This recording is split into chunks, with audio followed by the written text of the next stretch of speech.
You gotta watch this. Bro, you're never going to guess what my son did this morning and what God did this morning. Literally, yesterday afternoon, my son got a plastic bag and filled it with a bunch of his favorite animal toys, his favorite predators. And he said, I want to give this to my friend, Johannet. And I was like, okay, those were, pricey. But in my mind, I said that. And I was like, okay, yeah, we can talk to his mom. Maybe we can give that. He's like, I want to mail it. And I was like, well, we're not going to mail it, but we can definitely give it to him.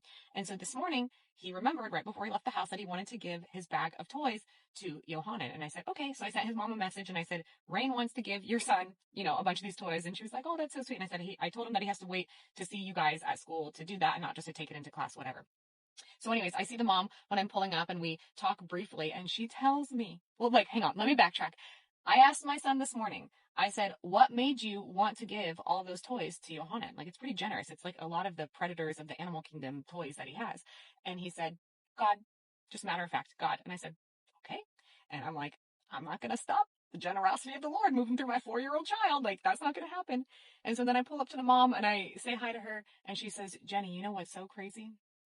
Is that we don't have a lot of toys and that 3 days ago, I prayed to the Lord for some toys for my kids.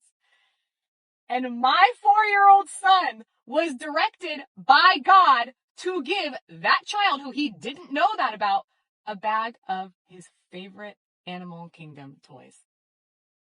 Bro, tell me God's not real. Tell me God's not real. I will never believe that. Bro. God can speak to a 4-year-old, I'm telling you.